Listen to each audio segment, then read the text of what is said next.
Salut les fragos! Aujourd'hui les amis, on se retrouve dans le premier épisode de Ciné Café où Jason et moi on débriefe des films qu'on a vus.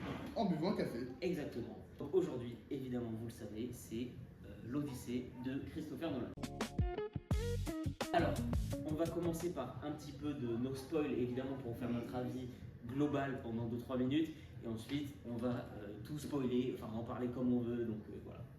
N'attendez pas dans cette critique qu'on vous refasse le résumé du film. Oui. Il est sorti il y a plus de 10 jours, donc je pense que ceux qui voulaient le voir l'ont vu et savent de quoi ça parle. Pour les autres, l'Odyssée, c'est un conte qui a plus de 3000 ans, donc je pense que tout le monde connaît l'histoire à peu près. Il y a à dire en tout premier lieu qu'on est allé le voir à Montpellier, on a fait le déplacement exprès. Vous allez peut-être voir apparaître sur la chaîne un vlog à Montpellier qu'on a tourné du coup en allant voir ce film. Et donc je précise qu'on l'a vu en IMAX 70 mm dans la première salle de France qui a ouverte comme ça. Du coup, on l'a vu dans l'expérience maximale pour le voir et on vous conseille vraiment d'aller le voir en IMAX. J'ai vu des critiques de gens qui disent que ça sert à rien. C'est la vision de Nolan, si vous voulez vraiment voir le film comme il l'a pensé, c'est la meilleure façon de le voir. Voilà, moi j'ai toujours voulu faire le déplacement pour voir un film vraiment en condition IMAX 70 mm et donc j'avais prévu cette année d'aller voir peut-être Dune 3 ou justement l'Odyssée dans ces conditions, d'aller soit à Londres, comme ça me faisait un voyage, soit en Belgique, et donc j'ai proposé à Jay et on s'est dit autant le faire pour Nolan, le premier film filmé entièrement en IMAX, donc c'était l'occasion. Évidemment vous pouvez le voir dans n'importe quelle condition, nous on a fait ça et c'est pour ça que petit warning, je pense qu'on est un peu quand même biaisé sur notre avis du film parce que déjà quand on va au cinéma quelque part, on fait l'effort d'aller au cinéma donc tu l'apprécies plus que chez toi. Nous on a dû faire le déplacement jusqu'à Montpellier dans la meilleure salle entre guillemets de France pour le voir, donc forcément on est déjà un peu plus enclin à l'aimer que si on l'avait vu comme ça dans un coin de notre télé ou quoi. Ouais, bien sûr, ou sur votre Apple Watch. Exactement. Donc en vrai, je pense que ça a joué forcément dans notre appréciation. Il y a eu le voyage, on a fait 6 heures de bus pour le voir, donc forcément ça a aidé. Non, forcément, les conditions aident, mais ça fait pas tout. On essaie quand même d'être assez objectif. Et puis justement, la déception aurait pu être encore plus grande si on avait été déçus. Exactement. Tout ça pour ça. Donc, on va commencer par la partie non spoil. C'est parti. Du coup, Jay, t'en as pensé quoi, toi? Tout simplement, Ouais. top 3 des films de Nolan. Ok. Je sais pas encore où le mettre dans le top 3, Ouais, mais ouais. Moi aussi, je pense qu'il arrive très haut dans le classement des Nolan. Je ne saurais pas dire où, parce qu'en plus, je suis très fan de Nolan. Interstellar, Le Prestige, Inception, ça fait partie de mes films préférés. Je dirais pas que c'est dans mon top 10 all time peut-être, mais en tout cas, c'est dans mes films préférés. Donc je pense qu'il monte très haut dans le classement de Nolan en tout cas. Et écoute, que dire, c'est vraiment, moi j'ai beaucoup apprécié la séance. franchement, la séance était très cool.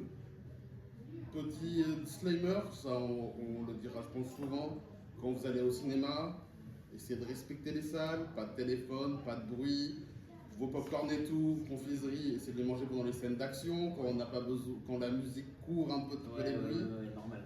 Je suis très dur et très strict avec le bruit dans les cinémas. Et il y a des séances qui m'ont vraiment gâché le film. Là, ça allait.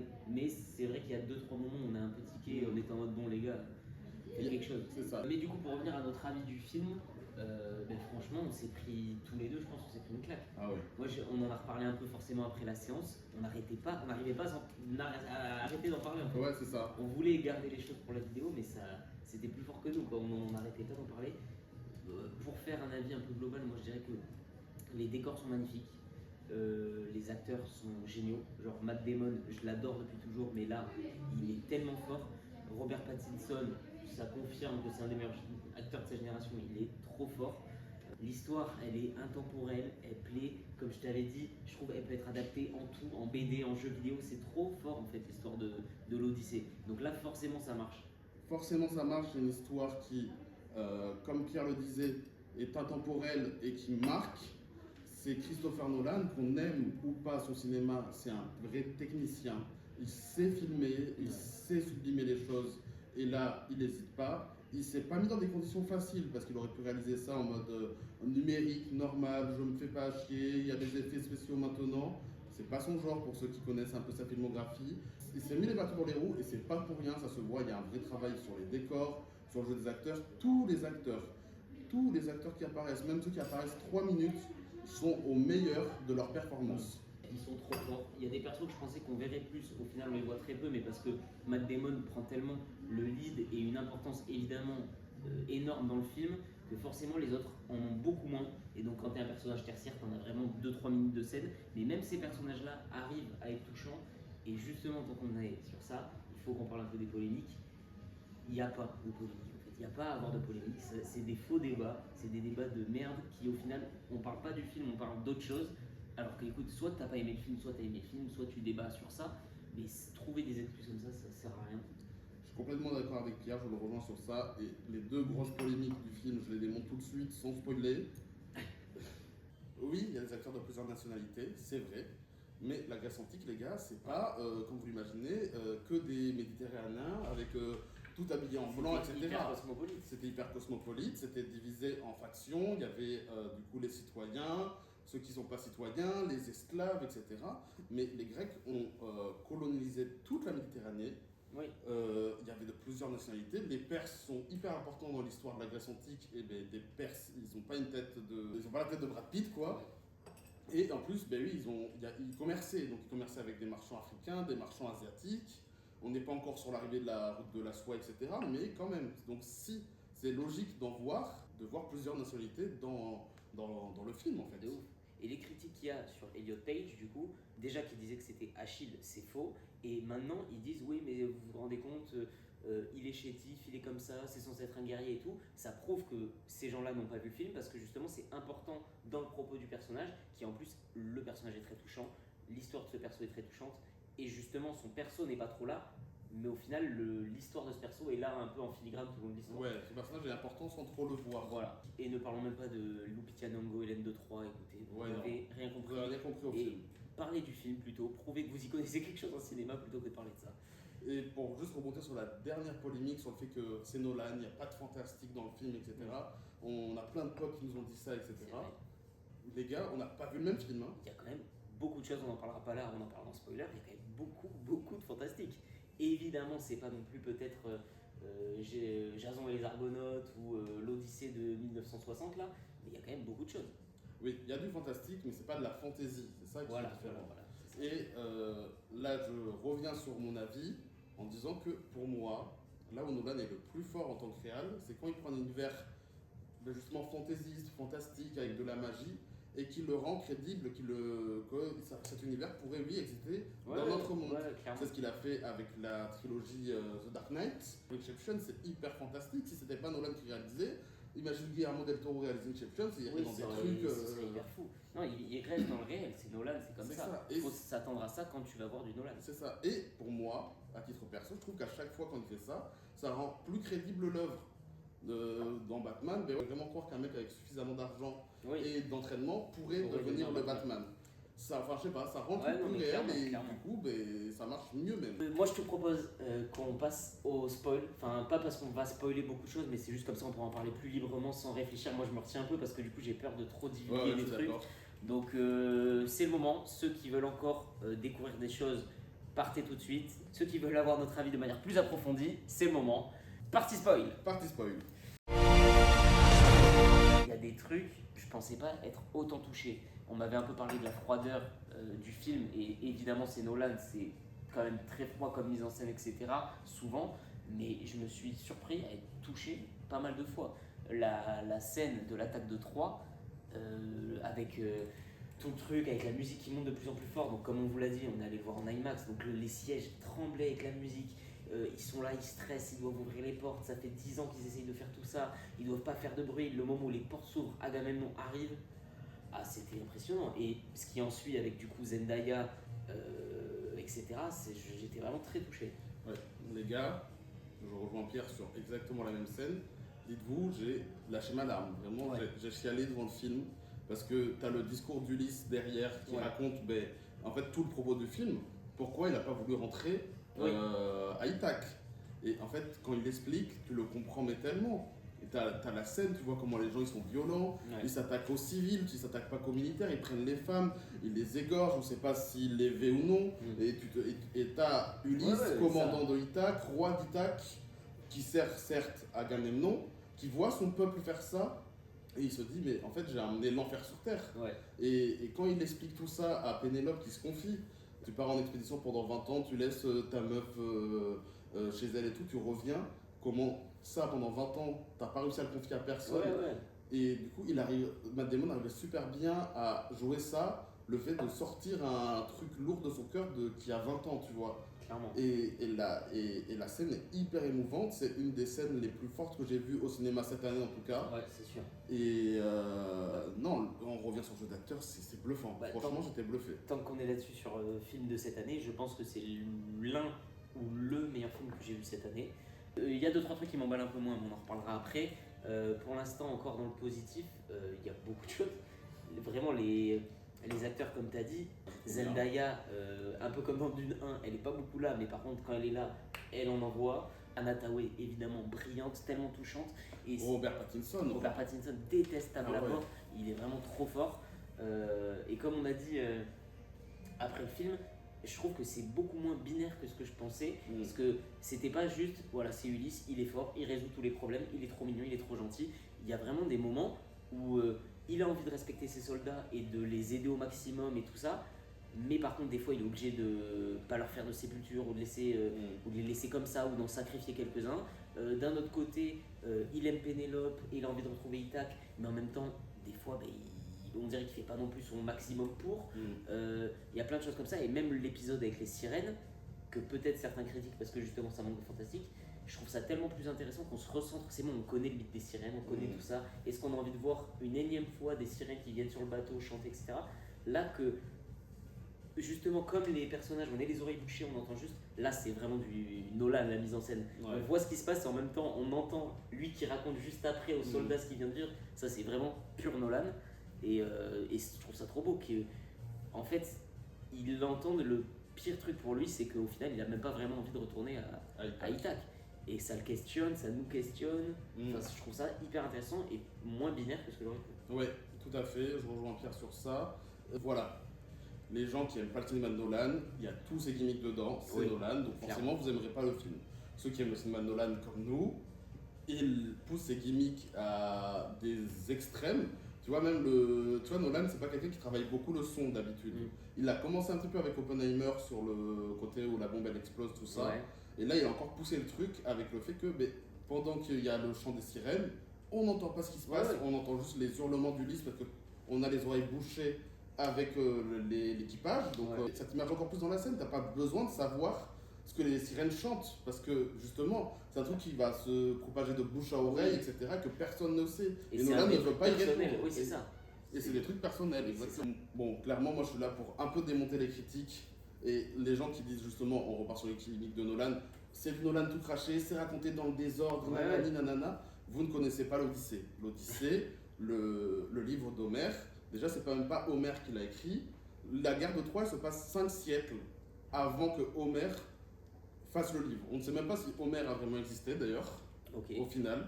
Donc, mais c'était en fait, quand la guerre de Troie s'est finie, les peuples grecs ont perdu l'écriture. Ouais. Donc, ils se sont raconté l'histoire de l'Iliade et de l'Odyssée. Au bouche à oreille, à travers les Aèdes, donc c'est l'équivalent des bardes à la Grèce antique, qui faisaient les poèmes, etc. C'est ce que Travis Scott joue au début dans le film, en fait, un Aède. Et du coup, c'est que 5 siècles plus tard que Homère ou d'autres personnes ont fait le recueil et que ça s'est propagé du coup en version écrite. Mais du coup, comme c'est un recueil de plusieurs poèmes, c'est dans le désordre aussi, en fait, dans le livre. Donc Nolan, pour le coup, il a bien choisi ce qu'il adapte, ça l'arrange que ce soit dans le désordre dans le livre. C'est ce qui lui parle, mais du coup, on peut pas raconter l'Odyssée en linéaire parce que ça n'a jamais été raconté en linéaire en fait. Moi j'ai beaucoup aimé les rôles secondaires, évidemment, ils sont tous hyper connus, mais le rôle de l'aveugle, j'ai adoré. Même le second de Ulysse, il est très touchant, on le voit pas énormément quand même, mais on le voit pas mal et il est très touchant. Je trouve les scènes, il y a 2-3 scènes qui m'ont un peu choqué. Il y a évidemment le cyclope, mais c'est très dans le noir, c'est très caché, etc.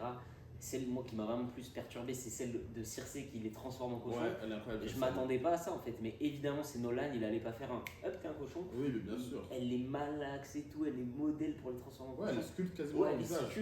Je trouve ça très stylé et j'étais il ouvre la bouche là et qu'il lui fout le bras, Ouais. j'ai vraiment fait genre, oh. Ouais, c'est un peu dégueu et franchement, et c'est pour ça que je reviens quand on disait dans la partie non spoil de pas amener vos gamins voir ce Ouais. film, il y a du body horror un peu dans le film. Évidemment, c'est peut-être pas traumatisant pour tous et qu'il y a des enfants peut-être qui ont vu pire, Mm. mais je trouve pas non plus que ce soit hyper C'est pas, un film, adapté. c'est pas un film grand public, Non. vraiment. C'est la scène de Cyclope et la scène avec du coup Circé, c'est du body horror pour moi. C'est pas de substance, Ouais. mais c'est quand même. Enfin, moi je vois ça quand je suis gosse parce que je suis traumatisé à vie. Ouais, le fait aussi que la guerre de Troie, évidemment, il y a eu le film 3 que tout le monde a détesté quand il est sorti, et là, 20 ans après, tout le monde se met à l'acclamer comme si c'était un documentaire carrément. J'aime beaucoup 3, pas de souci, mais les gars, c'est pas un documentaire, hein, c'est un film. Donc évidemment qu'il y a aussi beaucoup de trucs pas réalistes. Tous les acteurs sont méga beaux gosses, sont hyper machins, sont très stylés, tous hyper musclés. Bon, on s'en fout. Moi, je suis pas là pour faire l'historien ou quoi que ce soit. J'ai aimé le film, faudrait que je le revoie d'ailleurs. Mais j'ai trouvé ça. Enfin, pareil, qu'il y a des défauts, comme peut-être dans le film de Nolan, mais je trouve que toutes les critiques sur le film là, de l'Odyssée, sont quand même valables aussi certaines fois pour 3, tu vois. Moi je te rejoins complètement sur ça et ceux qui critiquent trop, l'Odyssée en disant oui, il y a trop de diversité ethnique, etc. Dans 3, Achille, c'est Brad Pitt qui est blond aux yeux bleus. Ouais, ouais. Je pense pas qu'en Méditerranée, il y avait beaucoup de blonds aux yeux bleus, les gars. Ouais, non, mais C'est autant pas crédible, mais c'est du cinéma, on s'en fout. oui, c'est ça, on s'en fout. Je trouve aussi certaines choses, il y a des trucs évidemment très impressionnants dans 3, etc. Mais il y a des choses que je trouve un peu plus dures et crues dans l'Odyssée, tu vois. Genre le fait que le cheval de Troie, ce soit vraiment un truc pas facile, quoi. C'est quand même au bout de 10 ans, Ulysse a eu l'idée, et c'est vraiment comme ils disent dans le film, quoi. Ils ont baigné dans la pisse, etc. C'était dégueu. Il y en a, ils se sont noyés. Il y en a, ils se fait blesser parce que voilà, il y a des. Enfin, et puis il y en a qui sont morts dedans, ils étaient tout serrés, la chaleur, etc. Et le fait qu'il ait dû sacrifier déjà Sinon et plein d'autres gens en fait, qui aient eu besoin d'un mensonge, tout ça, je trouve ça vraiment hyper intéressant. Quand il y a Ulysse face aux géants, mais ça c'est sur les affiches, sur la bande-annonce, donc ça te surprend plus dans le film, même si tu as le rapport d'échelle qui est quand même, surtout en IMAX 70 mm, qui est impressionnant. Mais par contre, du coup, j'ai bien aimé cette mise en scène un peu intimiste. Je pense qu'il s'est beaucoup inspiré d'Oppenheimer sur cette mise en scène un Ouais. peu plus intime, etc. Et c'est ce qu'il faisait aussi en fait avec les Dark Knight, où oui, tu as des scènes un peu épiques avec Batman, mais tu avais beaucoup de scènes un peu touchantes avec Bruce, tu vois, Ouais, et avec ouais. Alfred, tout ça. Et là, on retrouve un peu ça. Et j'aime bien parce que du coup, vraiment, le film, pour moi, le cœur du film, c'est l'émotion. C'est pas tu t'en prends plein la figure parce que tu es à la Grèce antique, tu as des décors somptueux, etc. Tu as des costumes de fou. D'ailleurs, j'en parlerai dans mes points positifs et négatifs des costumes. Ok. Mais vraiment, c'est somptueux, t'en prends plein la figure, mais c'est surtout l'émotion qui compte. Tu sors de ce film avec une émotion. Vraiment, ça faisait longtemps qu'au cinéma, j'avais pas ressenti autant d'émotions mélangées. Tu Ouais, vois. ouais. Je trouve que les critiques sont un peu dures parce que les gars, Nolan, il apporte un truc au cinéma que vous vous rendez pas compte. Et finalement. Et on a parlé de tous les acteurs, mais on n'a même pas parlé de Tom Holland au début. Tom Holland, incroyable aussi. Ça fait du bien de le voir dans autre chose que Spider-Man, même s'il a fait beaucoup d'autres choses. Là, dans un gros film comme ça, hors Marvel, ça fait plaisir. Et puis, il est trop touchant. Oui. Il a vraiment cette fragilité de Télémac jeune, mais en même temps qui en impose quand même, parce que c'est quand même l'héritier. Non, Tom Holland, il est incroyable. C'est une de ses meilleures performances, hein, je pense. Ouais. De toute façon, comme on vous a dit, tous les acteurs sont à fond, donc Ouais, il est à fond. clairement. Et il est important dans le film, vraiment. Je dirais que c'est le personnage secondaire. Niveau point négatif, c'est pas non plus des trucs qui entachent le visionnage, etc. C'est en y repensant un peu. Déjà, je trouve que Après, encore une fois, peut-être parce qu'on avait un écran de la taille d'un bâtiment et que on est quand même très proche, je trouve les scènes de combat un peu illisibles et ça m'embête parce que quand tu viens de te faire 3 heures de film et que t'attends le climax, t'attends de voir Ulysse qui revient, qui défonce tout le monde et que c'est un peu fouillis, que tu comprends pas trop, ça cut 10 000 fois, hop, on jette les lances, on jette les trucs, hop, il est en bas, hop, Télémac en haut, tac, tac, tac. J'étais en mode, je veux le voir défoncer tout le monde en fait, prends ton temps. Je ferai pas cette critique pour la scène du Cyclope parce que un peu, mais c'est normal, c'est dans le noir, c'est voulu. Mais celle de la fin, je trouve que c'est un peu décevant parce que justement, c'est vraiment le climax. Donc je trouve ça dommage de pas voir une belle scène d'action bien filmée. Encore une fois, c'est peut-être à cause de l'écran. Et je trouve que c'est aussi un peu trop sombre. Beaucoup de fois, j'étais en mode, j'aimerais mieux voir que tu filmes Nolan. D'accord avec ses points négatifs. Moi, je rejoins sur les combats. Après, Nolan n'a jamais été fort en scène de combat. Non, ça c'est sûr. C'est vraiment pas son point C'est quand fort. même con pour un mec qui a réalisé Batman. Oui, c'est vrai. Mais après, il y a quand même une scène de The Dark Knight Rises qu'on vous met juste là. C'est toi qui fais le montage, Pierrot, pour une fois. Où carrément il y a des figurants derrière qui tapent dans le vide. Ah, oh là, faut que je trouve ça. Ouais, je te dirais, la scène elle est connue. Vas-y. Le deuxième point négatif, du coup, je disais en point positif, les costumes, il y a des costumes somptueux. Agamemnon, j'adore trop son costume. Oui, ça ressemble à Batman, mais du coup, c'est le roi, donc c'est logique qu'il soit. Enfin, c'est pas le roi, c'est le roi des rois. Genre, en fait. Genre, tu sais, la Grèce à l'époque, c'était plein de petits peuples, et lui, c'est celui qui domine tous ces peuples-là, tu vois. Donc, forcément, il faut qu'il ait une belle armure, etc. Il a un ego surdimensionné, Agamemnon, il vient faire la guerre, il veut être encore plus le conquérant des conquérants. C'est ça. En plus, il vient récupérer la femme de son frère, donc il faut qu'il en impose, tu vois. Là, on s'attaque un peu à la famille royale, entre guillemets. Donc, forcément. Par contre, j'ai trouvé d'autres costumes un peu décevants. Tous les soldats d'Ulysse, je trouve que leur costume, ok, c'est Nolan, il veut être dans le minimaliste, mais du coup, t'as des super belles armures grecques avec plein de détails, et du coup, lui, il fait vraiment du basique, de la cuirasse, de la cuirasse. Les chevaliers géants, j'ai bien aimé le fait qu'ils aient carrément des armures de plaques, parce qu'on se dit, mais peut-être qu'ils sont un peu plus avancés, qu'ils sont déjà quasiment au médiéval, et qu'ils ont dompté le fer, etc. Donc c'est stylé. Mais par contre, les armures sont pas super bien faites. Il y a des moments où ils bougent et tu vois un peu l'armure qui se plie, donc tu sens que c'est pas du métal. Ouais, je vois ce que tu veux dire. Ça m'a pas choqué, mais je vois ce que tu veux dire. Donc c'est un petit point négatif parce que franchement, après, les décors sont somptueux, il y a des costumes magnifiques. Alors, on n'en a même pas parlé, mais tout le monde l'avait, enfin plein de gens nous l'avaient dit, on ne voit pas les 3 heures passées. Oui. Il y a vraiment des fois où je le dis en mode c'est vrai qu'on les voit pas passer, mais tu sens quand même que c'est long. Là, vraiment, pour le coup, c'est passé super vite. Ah ouais, mais moi j'avais l'impression qu'il y a eu que 45 minutes qui sont passées comme ça. J'étais à fond dans l'histoire et donc je pense que ça aide ce côté une île péripétie, et le fait que ce soit tout dans le désordre aussi. Mais j'ai trouvé ça un peu dommage que Ulysse va sur une île, péripétie, on repart en courant en bateau. Une autre île, péripétie, on repart en courant sur le bateau. Et genre 3-4 fois, ça se finit en Ulysse part en courant sur le bateau. Et j'étais en mode, vous voulez pas trouver une autre idée pour le faire revenir sur le bateau? Peut-être qu'à un moment ça se passe bien et il revient. En fait, ça m'a pas choqué sur le moment, mais c'est en y repensant, je me disais, il y a quand même peut-être 2-3 fois à la suite où il repart en courant sur le bateau. Ça aurait été cool de le faire d'une autre façon. Les géants, le cyclope, ils repartent en courant. Les géants, ils repartent en courant. Circé, je sais plus. Les enfers, ils repartent en courant sur le bateau. C'est vrai. Et c'est pas grave en soi, c'est pas ça qui m'a fait détester le film, mais je trouve ça un peu. Ça refait le même truc, tu vois. Là, en parlant des enfers, il y en a qui ont dit que cette scène elle était pas belle du tout. Moi, j'adore cette scène. J'adore cette scène parce que c'est exactement comme ça que je m'imaginerais les enfers. Tout sombre, tout noir, c'est dans les ténèbres, etc. Il n'y a rien, c'est vide. C'est un peu terrifiant. Il y a un effet un contraste avec un sorte de soleil blanc qui fait que du coup c'est vraiment un contraste quasiment du noir et blanc et j'ai beaucoup aimé cette scène. Et en parlant de cette scène, moi aussi je l'ai beaucoup aimé et pour le côté justement Sinon qui revient et qui lui dit tu m'as menti, pourquoi tu m'as menti, etc. Je trouve ça très touchant. Et ensuite les persos qui disent mais moi j'ai pas eu de sépulture, tous ceux que t'as abandonnés et tout, et qui se rendent compte de tout ça et que c'est en fait c'est ça qui le poursuit tout le temps en fait. Et c'est pour ça qu'à la fin, il dit pas oh Pénélope viens on va visiter le monde, il dit on va aller dans l'ouest pour que j'aille enterrer et pour que j'aille faire tout ça. C'est ça qui le perturbe. Je trouve qu'il y a un petit message dans l'Odyssée qui était déjà là dans Oppenheimer, c'est le poids des conséquences. Dans Oppenheimer, c'est un scientifique qui, mis dans tout cet engrenage, se retrouve à inventer un truc fou au final, mais qui est transformé en quelque chose d'horrible évidemment, et du coup il a toute cette mort sur la conscience, etc. Et tu vois hein, les vraies images d'Oppenheimer, il a le regard, vide, et là c'est un peu Ulysse, c'est pareil, il était très malin, il était très intelligent, donc ça l'a beaucoup aidé, il est sorti du pétrin. Mais du coup, ça a aussi, pour le cheval de Troie par exemple, et pour tout le reste, tué des milliers de personnes et fait des horreurs. Et ça, c'est un peu un message qui revient. Donc je pense que c'est aussi peut-être un message qui a attiré Nolan dans l'histoire. Tu vois. Moi, il y a ce message-là que j'aime bien. Et le deuxième message du film qui m'a marqué, et ça, c'est Nolan en adaptant un mythe grec, a mis des messages un peu philosophiques, vu que les Grecs étaient très philosophes. Et j'aime bien le message du film qui est lâcher prise. Ulysse, c'est un personnage qui, tout le long du film, a une destinée, mais il ne veut pas l'accepter.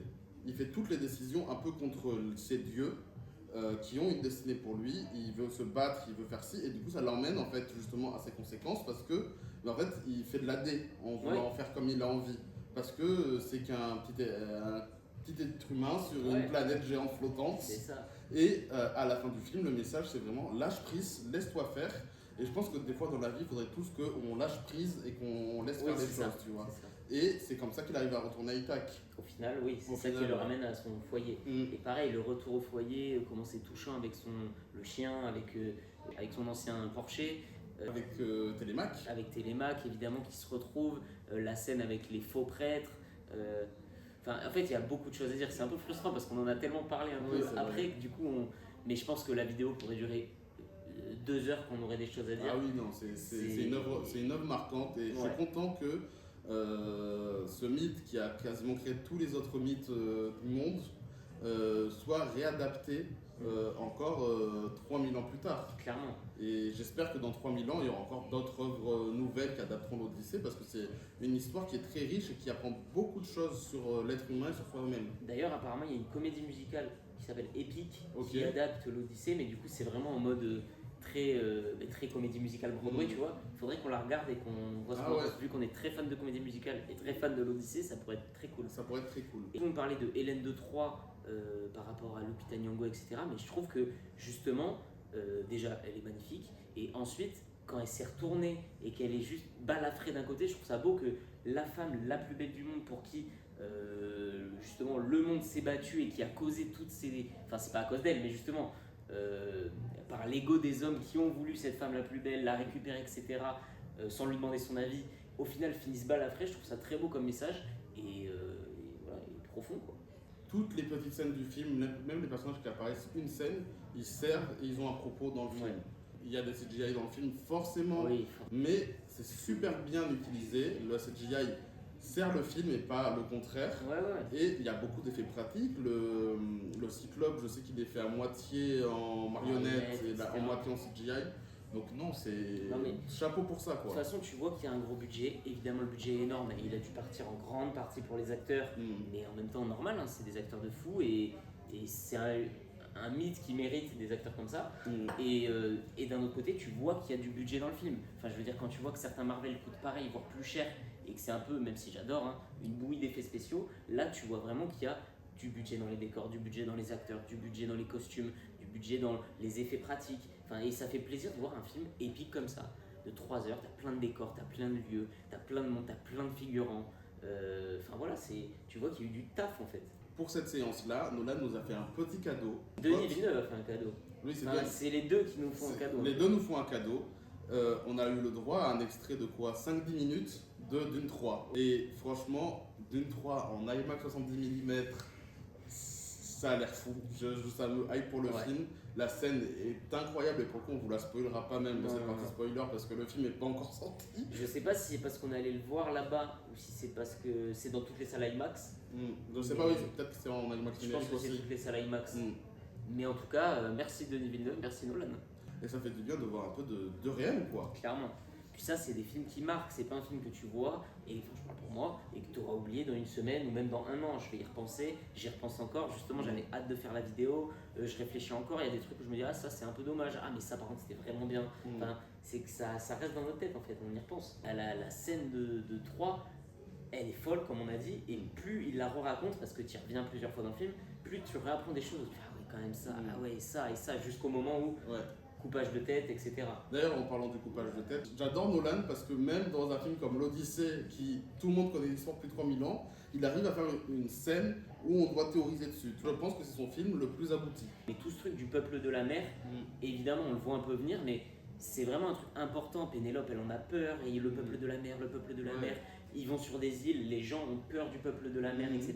Et quand tu comprends que, en fait, le peuple de la mer, ceux qui foutent la mer partout, C'est c'est eux. eux.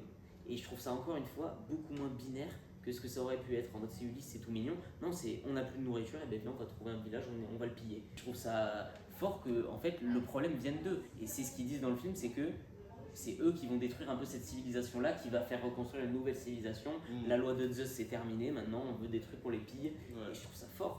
Tout ce qui se passe à Ithac en parallèle du film, C'est c'est à à cause cause de. de. Mais c'est encore une fois les conséquences de C'est ces actes. le fait que Pénélope, du coup, elle soit quasiment obligée de se remarier parce qu'en fait le peuple de mer arrive, donc il faut vite qu'il y ait un roi à Ithac. C'est parce que Ulysse essaye de rentrer à Ithac. Et au final, Le roi essaye de rentrer et on est en train de le remplacer parce qu'il essaye de rentrer. En tout cas, j'ai adoré ce film. Je vous conseille fortement d'aller le voir dans les meilleures conditions possibles selon votre budget, oui, évidemment. évidemment.